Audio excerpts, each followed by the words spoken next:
నువ్వు అమెరికా నుంచి ఆంధ్రాలో కాలు పెట్టావు. పెదవాళ్ళ నా బేస్ చంద్రవందర అవటం మొదలెట్టింది. నువ్వు ఫారిన్ బావే. నిన్ను చంపేసిన తర్వాత నేను ఎలాగో ఒంటరిగా బతకాలి కదా డాడీ. నీకు నీ అమ్మ పోలికలు వచ్చినాయే.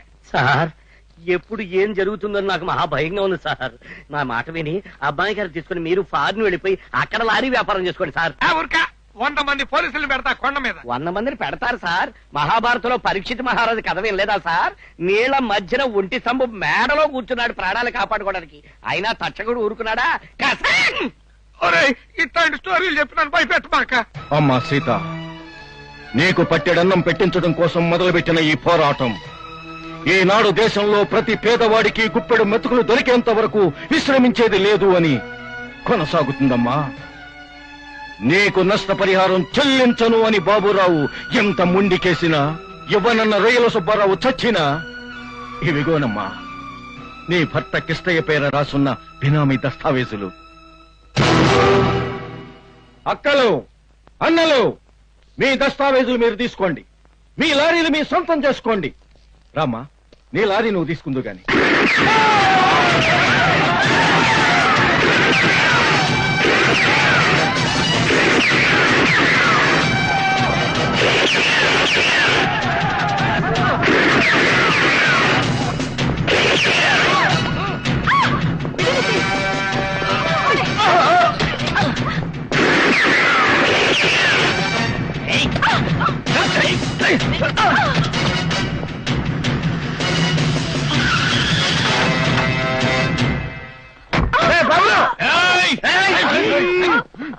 నీకోసమే కదే ఇంత పోరాటం మొదలయ్యింది.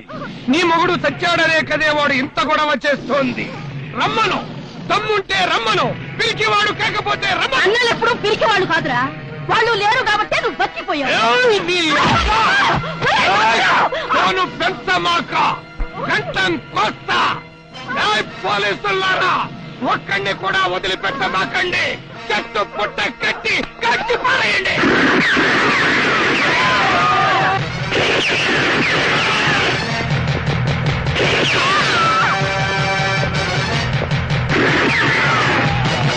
మన కళ్ళ ముందే కదరా తప్పుకున్నాడు. ఎక్కడికి పోతాడు? ఇల్లు ఎతికిచ్చండి. ఆఖరికి చెత్త కుప్పలు పెంట కుప్పలు కూడా వదిలిపెట్టొద్దా? వెతకండి సార్. 4 తీవ్రవాదులు చచ్చిపోయారు, మిగతా వాళ్ళంతా పారిపోయారు సార్.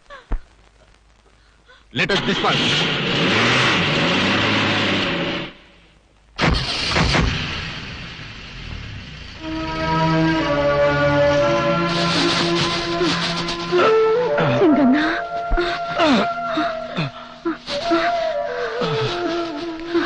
అందరూ వెళ్ళిపోయారు.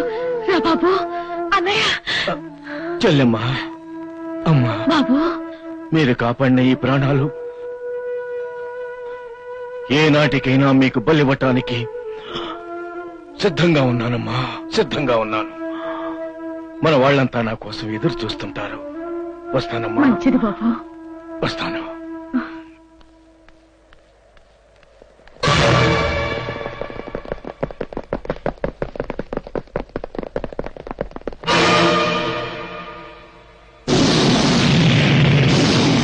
వాడిని స్టేషన్కి తీసుకువెళ్ళండి. మధ్యలో కలిసి పారేయండి. ఆగండి. సింగరేణి పోలీస్ స్టేషన్ తీసుకెళ్ళడానికి వీల్లేదు. గుమస్తాగాడి నువ్వేందయ్యా మాట్లాడేదే? గుమస్తాని, మధ్య తరగతి మానవుణ్ణి. నువ్వు లారీలు బినామీ పేరుతో కొన్ని లాభాలు మింగుతుంటే చూస్తూ ఊరుకున్న అసమర్థుణ్ణి. తప్పు చేయని నా మేనలుడికి తల కొట్టిస్తుంటే తల వంచుకు నిలబడ్డ నిస్సహాయుణ్ణి. ఇప్పుడు ఊరుకోను. మధ్య తరగతి మనిషి సత్తా ఏంటో చూపిస్తాను. సింగన్నను మీరు కోర్టులో ప్రవేశపెట్టకపోతే మానవ హక్కుల పోరాటం జరిపిస్తాను. అన్నను కోర్టుకు తీసుకెళ్ళండి. స్టేషన్ కి తీసుకెళ్ళదలుచుకుంటే మమ్మల్ని చంపి తీసుకెళ్ళండి. మా అందరి ముందు నుంచి సింగన్నని తుంచితే కోర్టుకు తీసుకెళ్ళాలి. ఇదే తీసుకెళ్ళాలి. రండి, కోర్టుగా తీసుకెళ్ళాలి. సార్, సింగన్నను పట్టిస్తే 10 లారీలు ఇస్తారు కదండి, మరి సార్ 10 లారీలు ఇస్తానంటే నువ్వు దేవుళ్లాగా చూసే సింగన్నను పట్టించావు. రేపు ఎవడన్నా 20 లారీలు ఇస్తానంటే ఈ బాబురావు బేసు బద్దలు కొడతావు కదరా? బాబాయ్, నా బేసు జోలికి నా ఫేసు జోలికి వస్తే నా క్యారెక్టర్ ఏంట్రా? ఏంటండి 7 కొండల వెంకన్నకి తల వెంట్రుకలు కావాలి, ఈ సింగిల్ కొండ బాబురావుకి తలకాయలు కావాలి. నన్నెట్టా నమ్మావురా?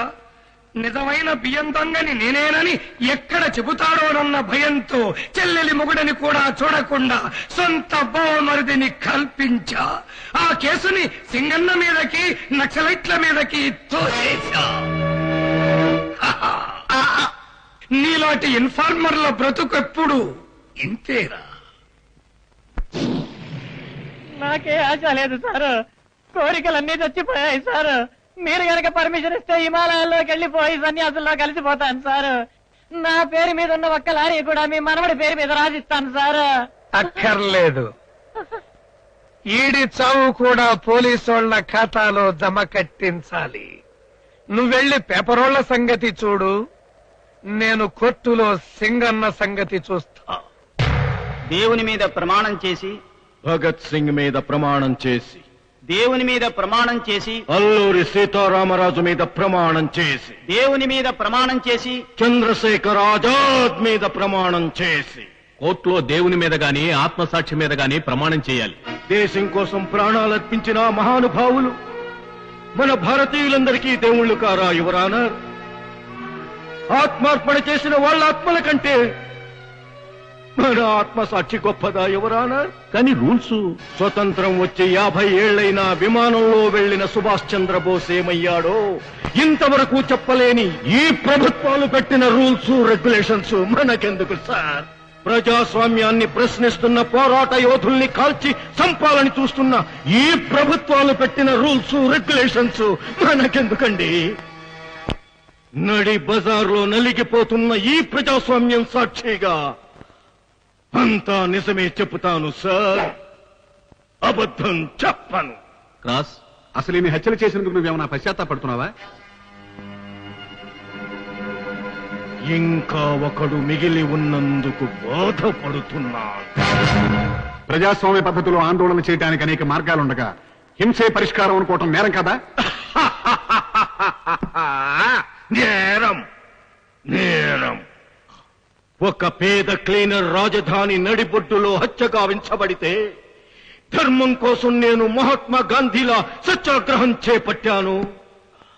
పొట్టి శ్రీరాముల్లా ఆమరణ నిరాహార దీక్ష చేపట్టాను. కానీ మాకు ఫలితం దక్కల. కారణం ఈ బాబురావు. కారణం ఎవరైనా కావచ్చు.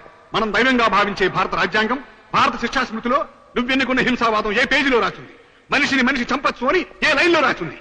తుపాకీ గొట్టం ద్వారా రాజ్యాధికారాన్ని సంపాదించచ్చని, యువతరాన్ని పెడదోవ పట్టించమని నువ్వెన్నుకున్న మార్గం దేనిలో రాసింది? Tell me.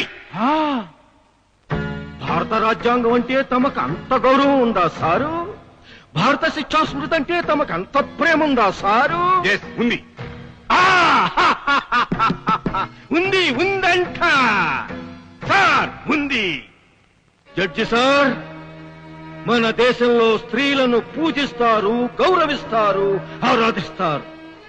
అలాంటి ఈ దేశంలోకి దేశ విదేశాల నుండి స్త్రీలను రప్పించి, ఒప్పించి, గుడ్డలు విప్పించి, నీ అబ్బ అంగాంగ ప్రదర్శన చేయించి, అంగుళం కొలిచి, ఒకటో సుందరి, రెండో సుందరి, మూడో సుందరి అని విశ్వ సుందరీమణుల పోటీ నిర్వహించమని చెప్పిందా మీ రాజ్యాంగం? ప్రజా కళాకారుల్ని ఇంటికి వెళ్లి కాల్చమని భారత శిక్షా స్మృతిలో ఎన్నో పేజీ చెప్పింది సారు. బాబు, మీకు ఓట్లేస్తున్నాం, మాకు మేలు చేయండి వచ్చిన అభ్యర్థుల్ని గెలిపించి ప్రతినిధుల్ని చేసి రాష్ట్ర రాజధానికి పంపించి, ఓహో మీరు మా కోసం చాలా కష్టపడిపోతున్నారని వాళ్ళు విశ్రాంతి తీసుకోవడానికి పెద్ద పెద్ద క్వార్టర్స్ నిర్మిస్తే, ఆ క్వార్టర్లను మందు క్లబ్లుగా, రౌడీల డెన్నులుగా, పెద్దల మందు పార్టీ మహాసభలుగా, కిడ్నాప్ కేంద్రాలుగా తయారు చేస్తున్న ఆ మహానుభావుల్ని శిక్షించకుండా వాళ్లను రక్షించడానికి పోలీసుల్ని కాపలా పెట్టమని ఏ శిక్షా స్మృతిలో, ఏ పేజీలో రాసిందో చెప్పండి సార్. అందుకని పోలీసుల దగ్గర ఉండాల్సిన తుపాకుల్ని తీవ్రవాదుల దగ్గర నుంచి తీసుకుని, సారా నాకు ఆయుధాలు ఇచ్చింది నక్సలైట్లు కాదండి అయ్యా, అవి నగరం నడిపట్టులో ఉన్న ఒక రౌడీ ఇంట్లోంచి తీసుకున్న ఆయుధాలు. తెలుసా మీకు? ఆ రౌడీ అసెంబ్లీ చుట్టూ మంత్రుల ఏళ్ల చుట్టూ తిరుగుతూ ఎన్నికలు వచ్చేసరికి తన దగ్గరున్న తుపాకులు చేపట్టి రిక్కింగు చేయించి ఆ మంత్రుల్ని గెలిపిస్తున్నాడు, వాళ్లకు మిత్రుడయ్యాడు. ఈ బూటకపు ఎన్నికలు వద్దని నిరసిస్తున్న వాళ్ళు నక్సలైట్లు, దేశద్రోహులు, వాళ్ల సిద్ధాంతం నిషేధం. ఎవరానా నిషేధించాల్సింది నక్సలిజాన్ని కాదండి, నల్ల డబ్బు దోస్తున్న వాళ్ళని, హవాలాగాళ్ళని, స్కాములగాళ్ళని, ఫ్యాక్షనిస్టుల్ని, వాళ్ళని నిషేధించండి సార్. ఎవరానా యుద్ధ విమానాల్లో వెతికి నక్సలైట్లను ఏరిపారేయటానికి 20 కోట్లు వెచ్చిస్తానంటున్న ఈ ప్రభుత్వాలు ఆ డబ్బును మహబూబ్ నగర్ జిల్లాలో కరువు తీర్చటానికో, నల్గొండ జిల్లాలో నీళ్లు పారించటానికో, సముద్రం పాలవుతున్న నదుల నీటిని పొలాల్లోకి మళ్లించటానికో, ఆ తెలుగు గంగను రాయలసీమ పొలాల్లోకి తరలించటానికో ఖర్చు పెట్టమనండి యువరానర్. మనుషుల్ని చంపటానికి 20 కోట్లెందుకు యువరానర్? మనుషుల్ని బతికించడం కోసం ఖర్చు పెట్టమనండి. ఈనాడు రాజకీయ నాయకులు, ప్రభుత్వ అధికారులు, పోలీస్ ఆఫీసర్లు, దళారులు, కాంట్రాక్టర్లు ఈ దేశంలో మేడల మీద మేడలు కట్టారు, కోట్లు గడించారు. ఒక్క నక్సలైటు ఇల్లు కట్టాడని కోట్లు గడించాడని రుజువు చేయండి సార్.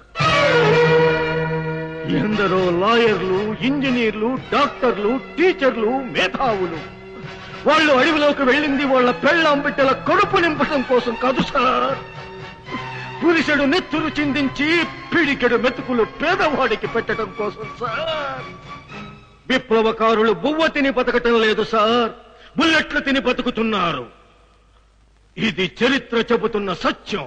నిషేధింపబడ్డ సిద్ధాంతాన్ని నమ్మి ఇంత మారణకాండ చేస్తున్నావంటే నువ్వు హంతకుడు అని అంగీకరించినట్టుగా కోర్టు భావించి నిన్ను ఉరితీయాల్సి వస్తుంది. ఉరికంబాలు ఊపిరి తీయగలవేమో గాని ఉద్యమాలను ఆపలేవు సార్. చేలో కలుపు మొక్కలు పీకి పారేసిన రైతు కూలీకి నా చేను బాగు చేశావు బాబు అని రైతు కూలి ఇస్తాడు. దేశంలో ఉన్న విషపు మొక్కల్ని పీకి పారేసి దేశాన్నే బాగు చేస్తున్న వాళ్ళని ఉరి తీస్తామంటున్నారు. ఇదెక్కడి న్యాయం సార్? విప్లవకారులు దేశాన్ని ప్రేమిస్తారు, దేశద్రోహుల్ని చంపేస్తారు. విప్లవకారుల్ని మించిన దేశభక్తులు లేరు. భరతమాత ముద్దు బిడ్డల్ని ఒక్కొక్కళ్ళని ఉరికంబాలకు వేళ్లాడదీస్తే ఇంకా ఈ దేశంలో మిగిలేది హవాలాగాళ్లు, బోఫోర్స్ గాళ్లు, సైంట్ కిడ్స్ గాళ్లు, పచ్చగడ్డి మేసేనాయాళ్లే యువరానర్. ఇది సత్యం. ఎరుపెంత సత్యమో ఇది అంతే సత్యం, ఎర్ర సూర్యుడెంత సత్యమో ఇది అంతే సత్యం. కానీ ప్రస్తుత రాజ్యాంగంలో మనిషిని మనిషి చంపకూడదు. ఐపీసీ 302. అన్నయ్య అన్నయ్య నక్సలైట్లు కోర్టును చుట్టుముట్టారు. వచ్చే అన్నయ్య, వచ్చే అన్నయ్య, వచ్చే అన్నయ్య.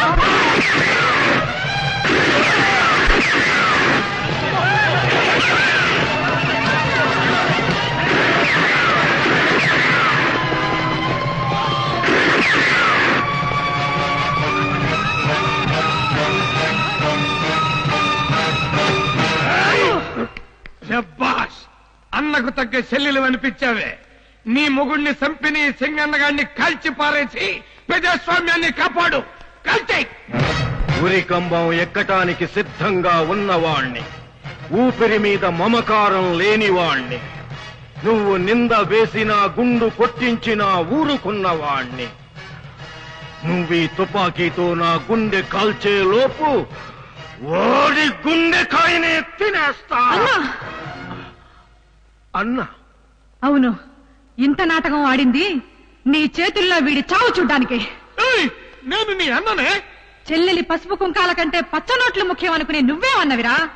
మా అందరి బాగు కోరుకునే ఈ అన్నే నిజమైన అన్న.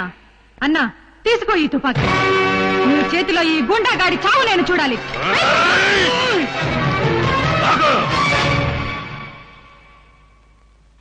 సరదాగా పందాలు కట్టే నీ ప్రాణాల్ని సరదాగా తీయనురా, సీరియస్ గానే తీస్తాను.